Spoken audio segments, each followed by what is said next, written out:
Hey, and welcome to the Edtech Throwdown. This is episode 156? 186. 186. Close. I was very close, but this is the Edtech Throwdown. This is our throwdown that we do at conferences, but we thought we'd bring it to the podcast as well and onto the YouTube channel. So obviously we're doing this after the NJECC conference, which was early March. This is another episode that you don't want to miss. Check it out. All right, so since this is our conference presentation, typically the first thing we would do is tell the audience who we are. We're likely going to skip most of that here because this is going on our podcast and our YouTube channel. And if you're listening or watching either of those things, you already know enough about Guise and I to do this. So we're just going to get ahead with kind of introducing like our general philosophy with this presentation and all others, which is we know that technology is not a silver bullet and it doesn't solve all your problems. And there's no replacement for just being a good teacher and presenting content in a way that's meaningful and building relationships with your students. However, we also know that EdTech is going to allow you to do stuff that would not be possible otherwise. And that's what we try to keep in mind with the selections in this presentation. All right, if you want more Edtech Throwdown content, go to our website, edtechthrowdown.com, and you can find out episodes like episode 185, where Nick and I talk about how to teach students AI. We give you a lesson plan. We show you how you could show your students how to effectively use AI and how to use it properly and safely. So go check that out. Now, for the rest of this presentation, I'm going to switch over and I'm going to present this myself, but we're going to go through 6 AI tools a piece. And we just wanted to let you know that on each one of these slides, which you can get, you can sign up for this presentation to get your own copy in the show notes or under the video below. But everything is clickable. So if you go here, this will take you to the website. Also, this one will take you to the website. This is a video that we've done on Snorkl, and here is a sample. So pretty much anything that looks clickable, it probably is clickable. And you should keep this presentation because these tools might not be useful for you now, but you might look for something later, and you could revert back to this, and you should have everything that we go over here for you to follow up on later. So at this time, I'm going to kick Nick out of here, and I'm going to go over my 6 AI tools, and then he's going to kick me out, and he's going to do his 6 AI tools, and then we're going to let you vote, and we'll explain how you could vote on who presented the better 6 tools involving AI. All right, let's get into my first one now that I kicked Nick out of the room. My first one is Snorkl. I'm going to go through this app. It's a feedback app, personalized feedback app. I'm going to give you a sample here. I'm going to go into my Snorkl account, and I just picked a 2nd grade math question that was already pre-done for me. And it says, write a subtraction sentence for the picture and explain. So as a teacher, you would make this problem on the dashboard. AI would come up with an answer or solution to it, and then you could make any changes to that answer that you want.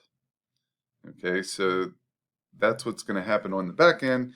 Students will get this whiteboard where they can draw on it using their cursor or their mouse, or they could just use touchscreen if their Chromebook or device allows it. And what they would have to do is first create a formula for this math problem. So 8 total circles minus the 6 with an x equals 2. And they could do that with their cursor. And then they would have to record their explanation. And this is the piece that I really like because it is allowing that AI to take that transcript of that recording and also assess that to check for understanding. So in this, I just said 8 minus 6 equals 2. That's all I gave it. I didn't give any other explanation. And I submitted it as the student, and it gave me this feedback over here. The feedback is the answer is correct. I got a 3 out of 4, which is strong. It said that I recognized the formula, and they liked how I use equals, but next time you should probably explain why you subtracted the 6 circles. So I didn't explain what the X through the circles meant, and that's why it deducted a point. Now, on the teacher side of this, if I had 20 kids, I could see all 20 kids' whiteboards as they turn them in, and I could see their feedback. And the cool thing is it will bunch students into categories. So all my strong ones will be in one group, and that would be my 4 out of 4 or 3 out of 4 group. And then I'll have a 2 out of 4, and maybe there what they did is they still got the correct answer, but they did 6 minus 8 equals 2, and they flip-flop those. So because the Snorkl AI is giving me a group of kids that all did that, I could call those 4 or 6 kids up and say, hey, you guys did an awesome job, but we switched the placement of the numbers. So let's practice these 3 problems together on the whiteboard. So now we have a little bit of group pooling there, and that's going to allow us to make sure that we're meeting with the kids that need to be met with. And we're doing that because the AI is giving us near instant feedback that's going to allow us to handle these misconceptions early. So that's Snorkl.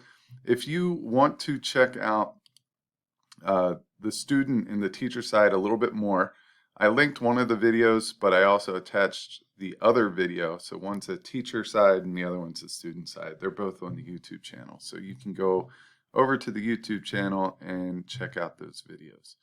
All right, let's get into my next one, which is Suno. This is a creativity/music AI.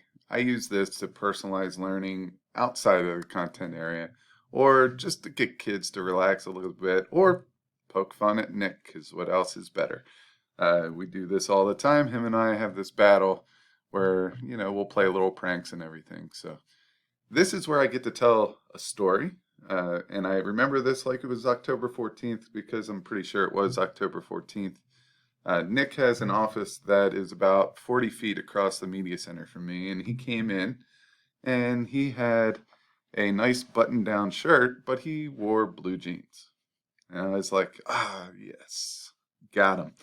So I went over and I was like, hey, Nick, what's up? And he goes, oh, not much. I go, you feeling good today? He goes, I'm feeling relaxed today. I decided to dress down. I was like, I'm proud of you, man. I'm really proud of you. And he goes, why? And I was like, well, you dressed down today. I mean, you've been teaching here 17 years. You deserve it. I mean, I'm proud of you. And he goes, why is it a big deal? And I was like, well, because today's back to school night. And his face dropped. He was mortified, terrified, whatever the word that you want to use there. That was him. And he's like, oh, I totally forgot. And I go, yeah, I know. This is great. And he goes, why is this funny to you? And I go, because you normally dress up, in a full suit, tie, everything. And now you have jeans and you live an hour away. So I know you're not going home. He goes, you're right. I'm not going home. So he immediately went on to the mall's website and ordered himself a pair of pants, a pair of khakis. And I was like, well, I'm going with you because I feel like I need to be a good pal and, show you some support here. So I went with him. We got to the mall and he pre-ordered a pair of slacks that they didn't have. So he ended up buying a pair of slacks that kind of looked like blue jeans anyway to me. And I decided that I wanted to celebrate this moment with a Suno-made song for Nick. What I'm going to do is I'm going to show you the dashboard real quick, but then I'm also going to try to play you the little song that I made for him. So here it is. This is the dashboard. Here you would write, make a country song about a teacher who wore blue jeans on a back to school night, and you would just hit create, and that's what I did. So let's go back to the presentation. If you click down to the resource, you'll be able to hear the full song. I'm gonna go ahead and drag this over, and we're going to hit play here, and this is called Back to School Blues. I'll play a little portion of it. I wore jeans on back to school night, I don't care. Walked in with my Stetson, folks began to stare. Who's that cowboy? Whispered down the line. Guess I ain't the typical PTA kind. All right, so there you go. I absolutely love that. It gets into examples of, Nick, the teacher, wearing blue jeans on back to school night. And it was about 3 minutes long, a little more than that. But awesome way just to get things going. You can use this for content as well. I made a photosynthesis song on there. That was pretty good. It got the job done. I played it as the students came into the classroom. So you do have that ability too. So that is Suno. All right, so that was Suno. Let's get into the next one. This is NotebookLM.Google. This is an AI-driven notes app, but it's also, I use it for way more than just notes. I use it to make AI podcasts. I use it to make resources for my students. Now, I have to tell you a couple of things. First off, NotebookLM, it's only going to be available to you if you have the upper education plans as a district for Google. It's not just the basic plan. You could also get this, and this is how I get it, using your personal Gmail. So I use this as a teacher-only AI tool for right now until I figure out another way to get it and push it out to my students. Or even if I might not even want to push this out to my students, at least not right now. But NotebookLM. So let me go into the dashboard here. This is the sign up for this. We could try NotebookLM. I'm already signed in. I've made several here, but I have more on my other personal account.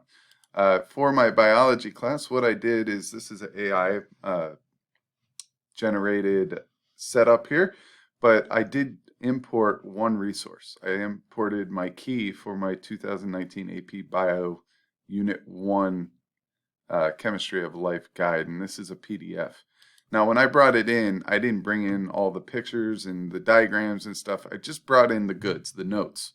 All right, and the AI is going to be able to sift through this and be able to tell me a lot of things that I need to know. So if I was a teacher, this would be useful, because if I wanted to find anywhere in this, let's say 75-page review document, I want it to explain water polarity and hydrogen bonding, it will sift through that and it will find exactly anywhere in here where it talks about water polarity, and it's going to tell you exactly where it's found within that document.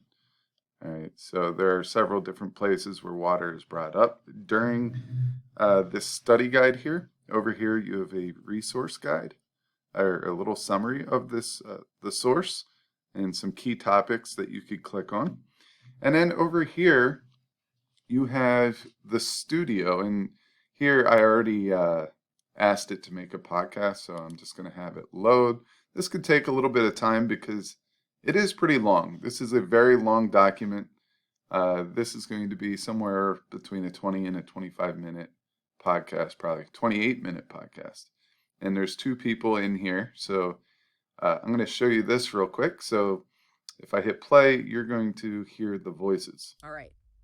Time to dive into this stack of biochemistry notes and textbook chapters you've given us. Looks like someone's preparing for a deep dive into biology. Yeah, it's a lot sometimes, but I have to say, understanding how life works at the molecular level. Well, all right, so we played 13 seconds there. I want to show you that there's an interactive mode now. So if I wanted to ask the podcast a question, it just said something about molecular level. So I'm going to hit play. I'm going to hit interactive mode. I'm going to be able to interrupt their podcast and ask them, what do you mean by molecular level? Here we go. Well, it is pretty mind-blowing.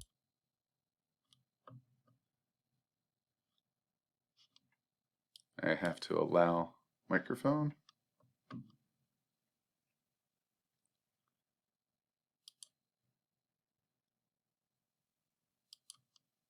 All right, time to dive. Oh, hey, our listener wants to join in. What's up? Can you explain what you mean by molecular level?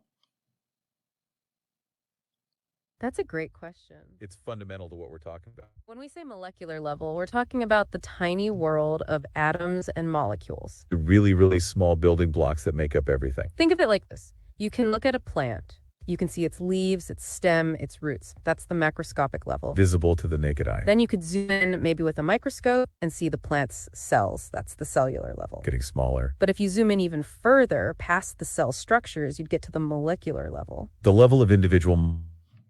All right, so you kind of get the idea there. I just asked it a question, I interrupted it, and it stopped what it was doing, and it told me exactly what the molecular level was.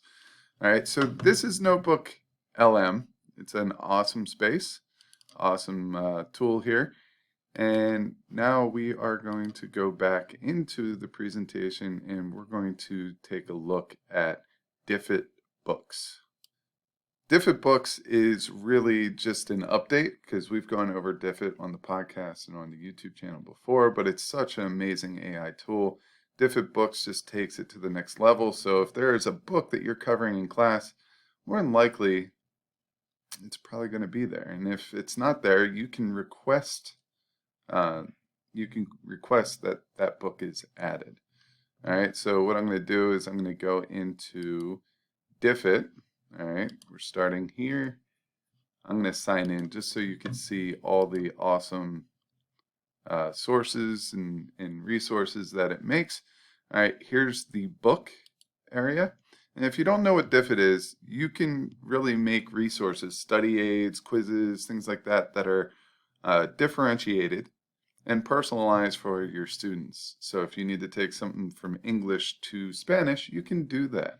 If you want to take something from a 12th grade reading level to a 9th grade reading level, you can do that, and it's going to make a lot of different resources.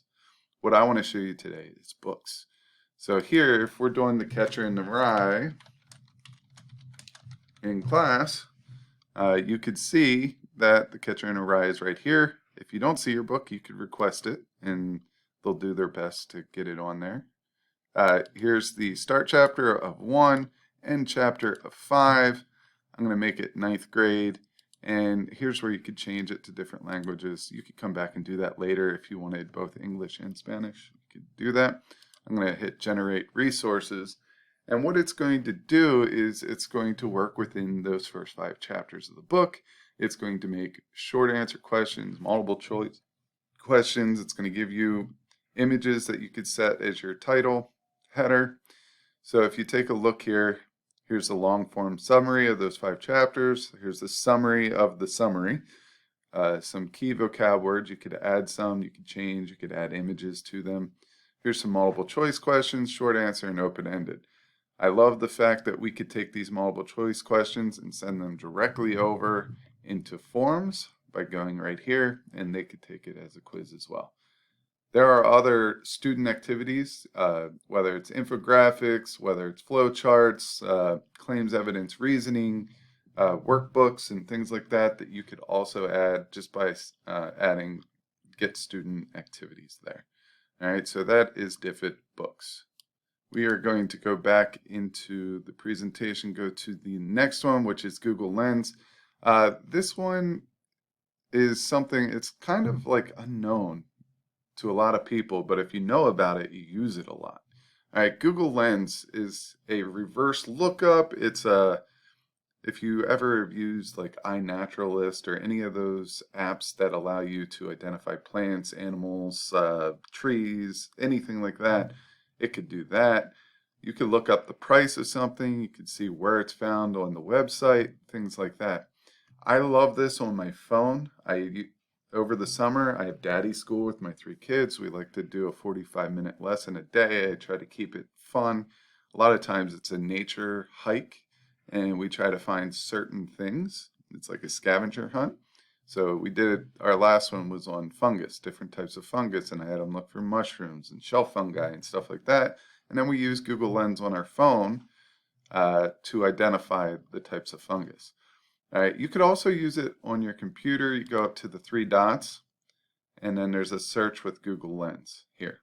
So if I click search with Google Lens, I could select anything. So say that I like this 3rd headset right here, and I draw around it a little box. If you look over to the right, it's going to find that headset and how much it costs on different sites. So it will do the same thing if you had a plant or an animal here. It will show you the matches for that, and it's pretty accurate, I must say. I've gone to a thrift store, and if I thought like a glass bottle or something like that looked interesting, I would use my Google Lens on my phone. I would take it, and it would say, hey, this sold for $200, but I could get it for $2. And, as silly as it sounds, it's that easy. And not a lot of people do it. So pretty cool there. The other thing I used it for is I went to Oktoberfest in September in Germany. And a lot of the signs and plaques and things like that when I went, just exploring around Munich and things, places like Munich and nearby areas. A lot of it was in German. I can't read German. I can't speak German. So I would use my Google Lens and it would translate it to English for me right then and there. If you want to know more ways that you could use Google Lens, here is a video that I explain other uses. Here's the website. You can check that out as well. All right, my next one is called Sky Followers Bridge. This is a Google extension. It's pretty awesome in the way that a lot of educators seem to be moving to Blue Sky, either permanently and dropping Twitter or X, or they're doing what I'm doing and kind of just seeing, I'm testing the waters over there to see whether or not Blue Sky is a better place for a PLN in education. I do not have the answer right now, but I wanted to follow some of the same followers that I had on Twitter. So what you do is you download this extension. It's going to go through your Twitter followers and the people that you follow. And it's going to show you all the people that have a Blue Sky account. And then you can select either add all, or you can do what I'm doing, and I'm adding the ones that I've talked to or learned something from over the last year. So I pull out a lot of people's stuff. I use their stuff, give them credit, and those people I want to continue to follow and make sure that I'm keeping in touch with. Not saying that not everyone is important, but I'm trying to use Blue Sky as I want to make sure that the things that come up in my feed are things that I actively participate in or people that I actively participate with. So Blue Sky Followers Bridge, there's a video down here. I show you exactly how to use it, how to get it working on your site, but it's definitely worth a check out. Before I head out, I'm going to explain how you can vote on the winner for this Edtech Throwdown. All right, what you could do on YouTube under this video in the comments, you can vote Guise just by saying or spelling out Guise underneath in the comments. You can explain why or which tools that you really liked to help you make that decision. Or you could just simply put Guise, that's fine. If you want, you could put Nick too, but I'm going to support Guise on this one. Over on any of the socials, you could put a comment underneath the episode saying either Guise or Nick and the same reasoning, what tools you liked, anything like that underneath. And we're going to add up all of those votes, and we will share the winner on the following episode. Without any further ado, I'm going to head out of here, and I'm going to let you guys take a look at Nick's 6 favorite AI tools. All right, so I'm going to present my 6 tools now, starting with Khanmigo / Writing Coach. That's really the one I wanted to get in here, is this new Khan Academy Writing Coach, but it's all kind of built in with Khanmigo, and the more I can share this, the better. You've heard us talk about it on the show before.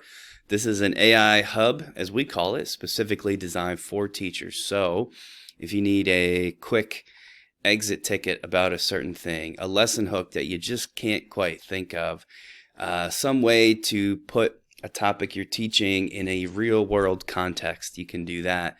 A chat GPT model, but within here, rather than using chat GPT, they're integrating with tools like Blookit. This is one of the newer things where you can have it come up with a bunch of questions and then export those straight to Blue-Kit. Anything you do is kept in a My Documents.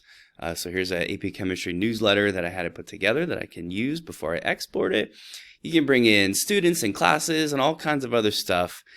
But now, and this is added within the past couple months, at least as we're recording this, they have a thing called Writing Coach. And this is one of the ways that I think AI is going to be involved with the future of education in a positive way. Because with Writing Coach, you can give students assignments. You can see over here on the left. It's very simple, right? Create assignment, easy to use. And when you create an assignment, share this with your students. They work on that assignment, that piece of writing here in this, in the Khan Academy website.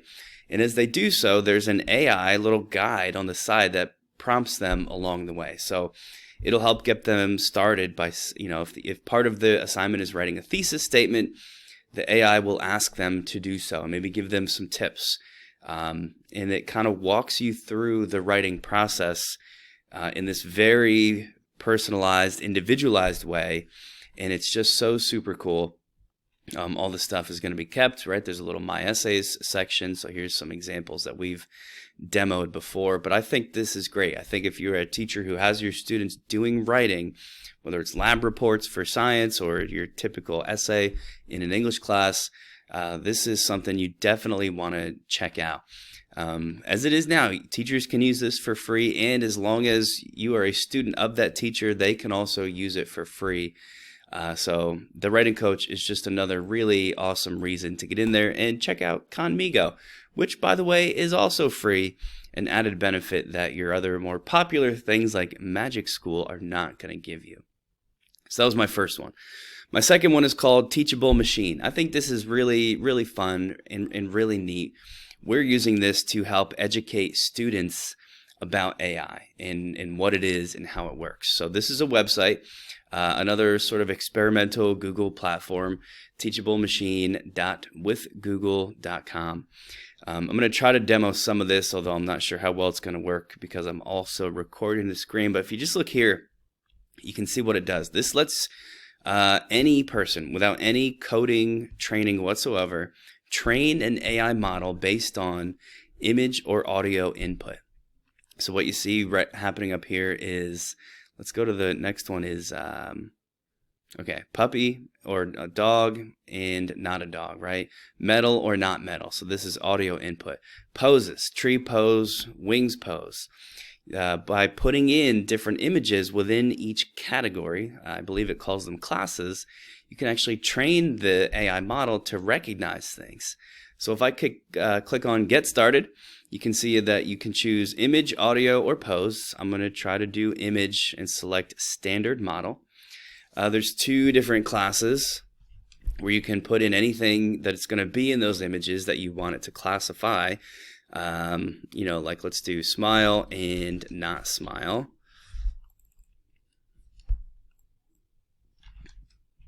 Okay, so there's my two classes.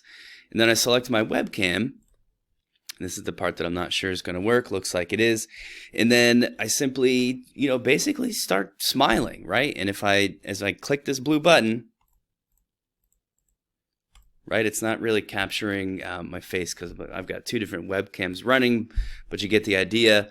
Right now I've given it 9 image samples of smiles, and then I would repeat that same thing here with my straight face. And then the more of these that I do, I click Train Model, and it's going to train it. This only takes a couple minutes to think. And then over here, you can preview how well that thing works. In other words, if I smile, it's going to try to guess what facial expression I'm making. Now, this one's not working super well because these images that I trained it on were not very good. But that's great because that is just how this thing is supposed to work, right? You are teaching students what AI is, how it functions. You can add different classes. So you can do smile, frown, straight face. In the sample you saw before, puppy and not a puppy, just literally anything you can take a picture of and classify, you could use.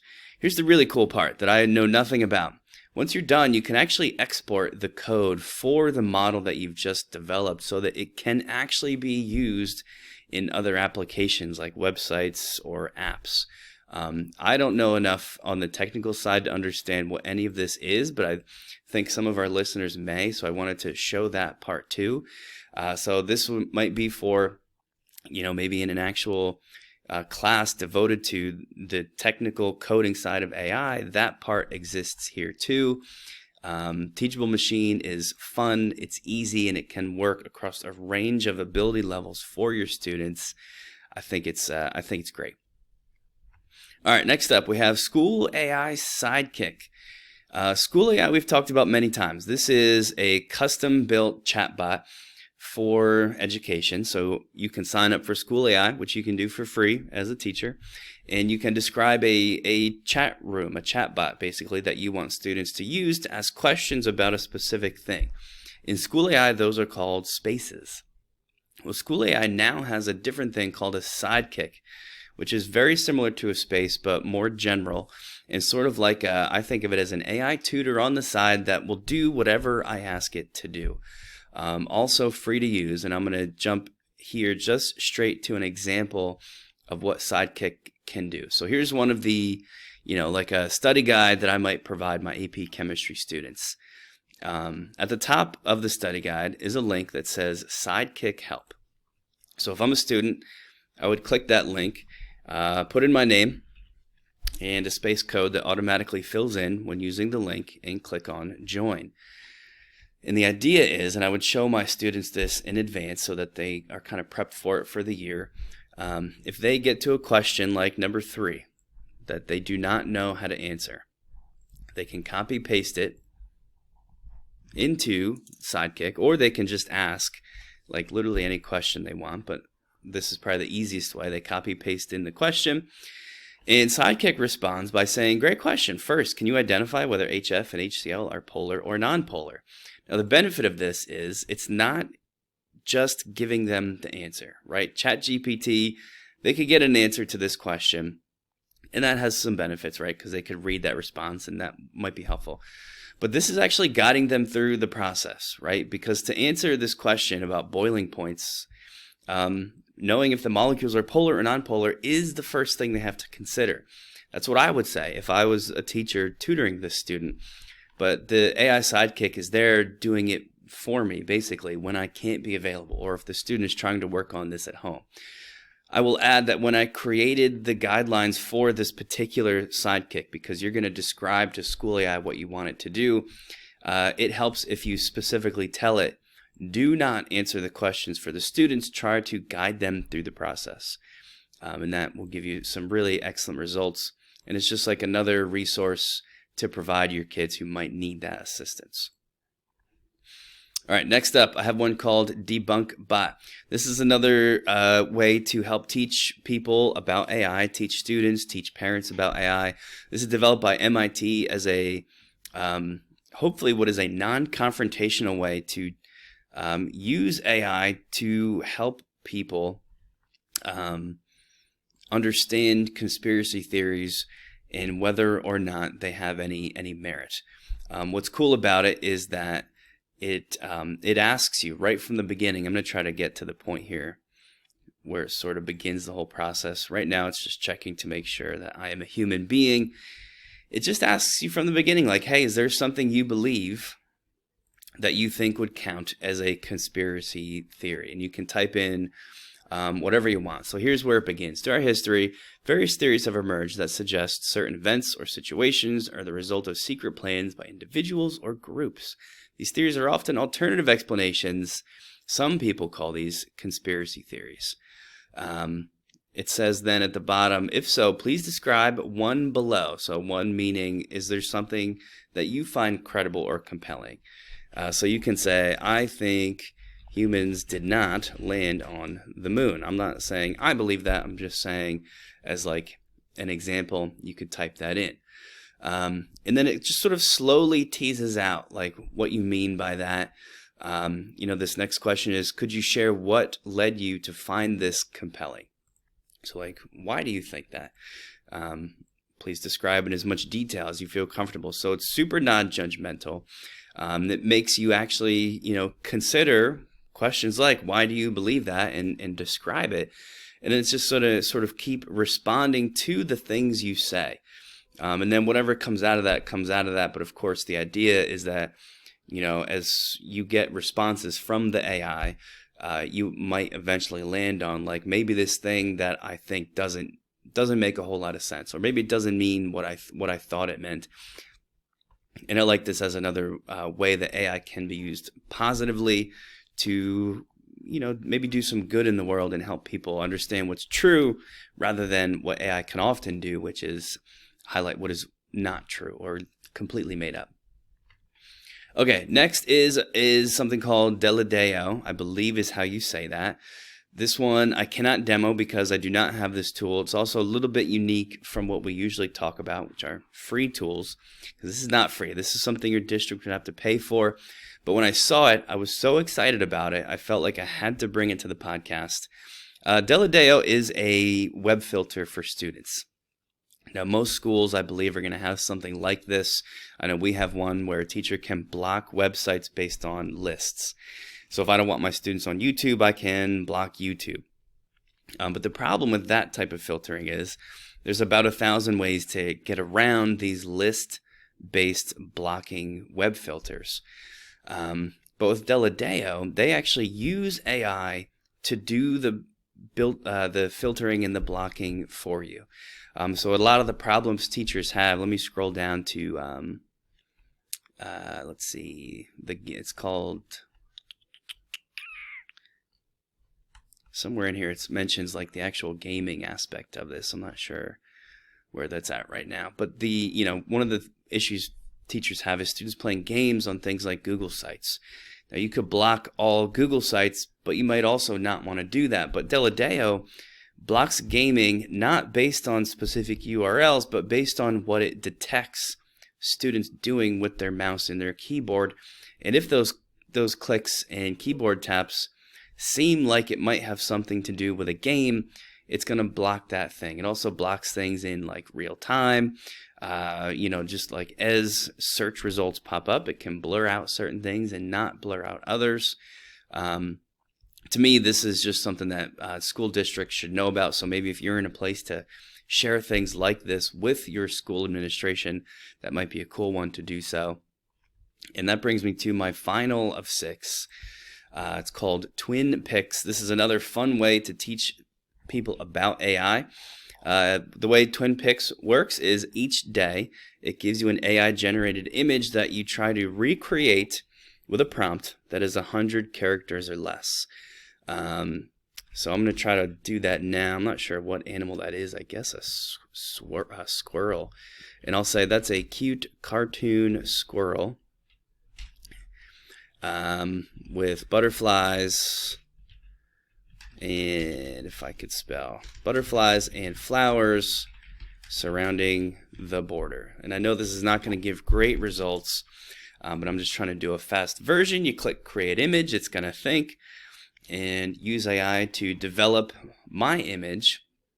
And the coolest part about it is it's going to give you a percentage of how close you were to that one. Now, like right off the bat, it looks nothing like that because I was fairly vague. This says I was 75% correct. The cool part about this is you can have your students all try this at once. They all have the same image and basically see who gets the best results. This is a good way to teach them about prompt engineering and what it means to write a good prompt, how to be specific to get out the results that you want to get. That's a really important part of AI in general, and that's what Twin Pics is sort of all about. So this is our official list, my 6 tools versus Guise's 6 tools. The bit.ly link that you see there, I mean, you can head to it if you want, but this was from the live version of this presentation where we had the audience vote on who has the better ones. You can let us know on social media if you want which of us you think won here. I believe when we did this live a few weeks ago, Guise actually won, probably because he had Notebook LM, which is by far the better tool. But I think that wraps it up for episode 186. As always, everybody, thanks for listening.